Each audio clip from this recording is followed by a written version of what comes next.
Putin announced this week that Russia will begin using the Chinese yuan for international payments instead of the dollar.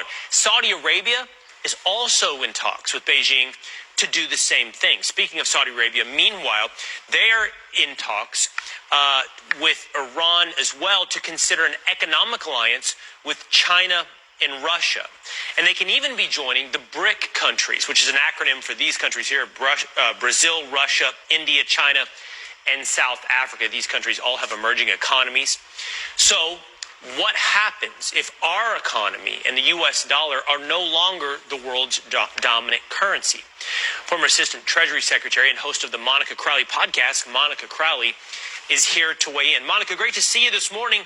Let's start right there.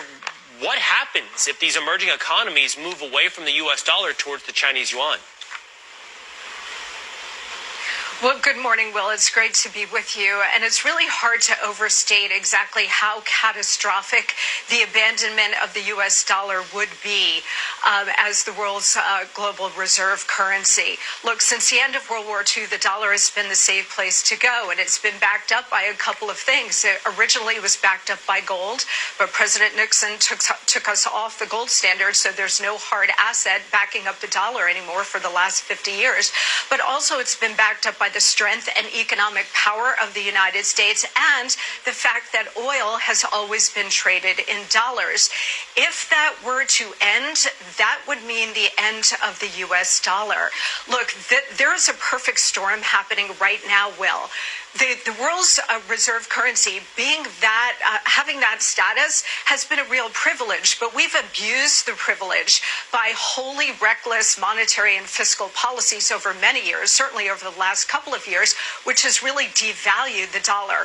On top of that, now you do have this perfect storm of Biden's weakness, his war on American domestic energy production, the Ukraine war, and as you point out, because of all of these things, we've got America's enemies led by China forming a new economic bloc. And all it would take at this point now, because we're at this pivotal moment, Will, is for Saudi Arabia, who has indicated that they're open to this, to say, you know what, we're going to be open to considering other currencies to trade in oil. If that were to happen, there would be a complete implosion of the global economic system, but certainly the American economic system. And if that were to happen, you'd be looking at sky-high inflation, just raging Weimar Republic kind of inflation. If you think inflation is bad now, just wait.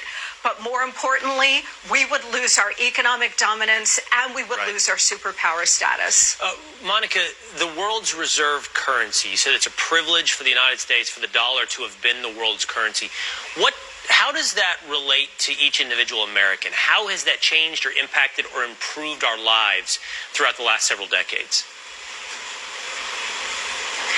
Yeah, I mean, it's given the United States incredible dominance in the world in terms of the economic system and in terms of trade. It's kept prices down. So whether it's energy prices, whether it's your food prices, the entire global economic system is reliant on the safe and secure dollar. But that is no longer true, again, because we've been printing money like crazy and devalued the power of the dollar and the value of the dollar. But on top of it now, again, oil is the critical linchpin of this. If Saudi Arabia decides to join with America's enemies here and start trading oil in different currencies, that is going to undermine the entire global economic system. And here at home, you know what it's going to mean for us? It's going to mean raging inflation, so much worse than anything we have ever experienced, Will. Yeah. And I'll tell you, they're setting it up so that they can then come to the rescue by introducing central bank digital currencies. If they were to do that, and the United States already has a pilot program, that means the loss of your individual economic freedom, because the government will have total access and control of everything you buy and sell and the ability to turn it off like that.